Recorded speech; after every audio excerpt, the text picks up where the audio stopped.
Okay, so we're finally at the end of our series on this DTS. We started off by changing the power steering pump. Then because of that, we ended up having to change our tensioner. Then because of that, we had to change our belt. And then because he had a noise, we did tie rod ends. So we finally come to the end of the series. We need to put some fluid in here and we need to get this bled. So this is what is recommended by GM. If you look up the GM spec, this is what it's going to tell you. It's synthetic power steering fluid. Runs about 20 bucks a quart. Should only need 1 quart since it's a small pump. So let's get this puppy opened up here.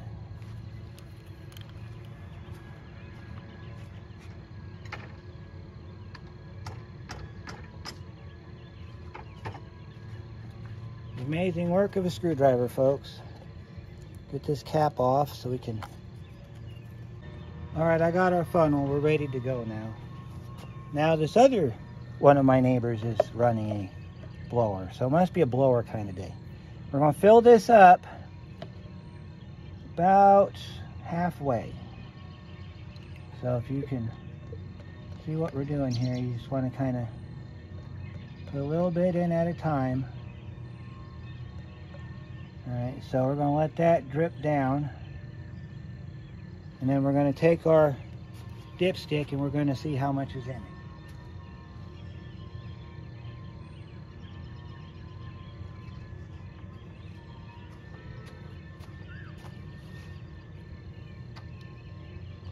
Got to put our cap back on our stuff here. Set this down over here on the floor so that we don't lose track of it. And see on your dipstick for this, you got that hatched area. Now keep in mind, we're going to be priming and burping and checking for leaks. So we want to make sure that if we see anything, that we address it right away. But we're going to start off by making sure that we have at least the minimum amount needed in this pump. And we're in the hatched area, so we're good to go. Always want to close the lid on this when you do this, otherwise it's going to spit back up.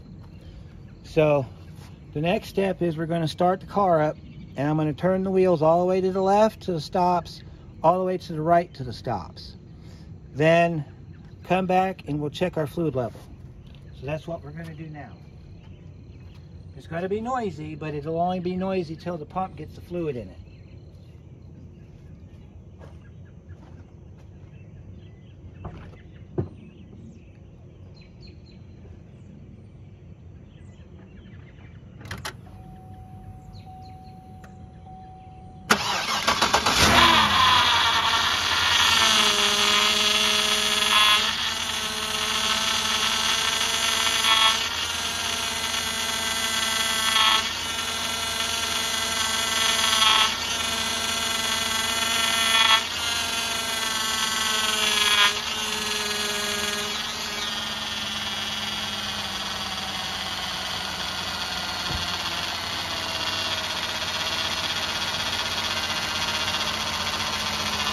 Okay, at this point, we add fluid till it quiets down, because we've got the fluid in the system.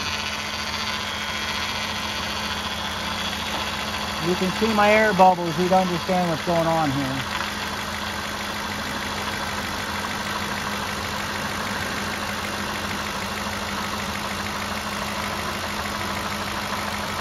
Alright, you don't want to add any more after this, because you're about halfway up the tank. You hear how it got quiet? Now we're going to rotate it some more. You know, we got a little bit more fluid in it. We're going to keep the cap on it so it doesn't squirt everywhere. We used about a half a quart. Hear how nice and quiet it got? Now we got to turn it again like we did before. And then that should be good enough for us to take it for a drive.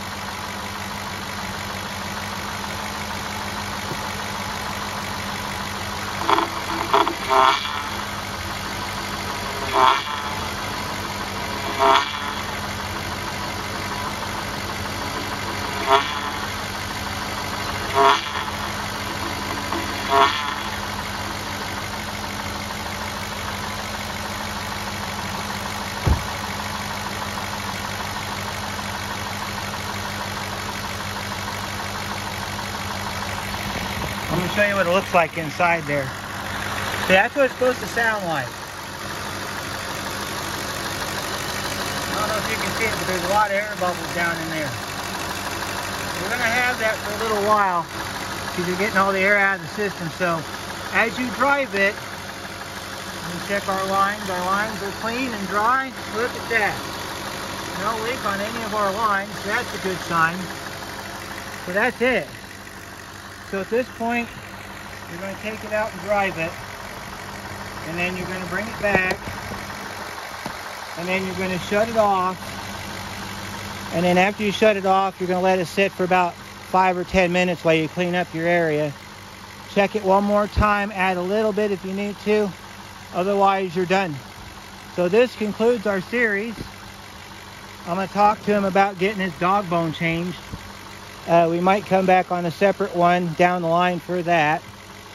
Otherwise, be safe, and questions, comments down below, and we'll see you next time.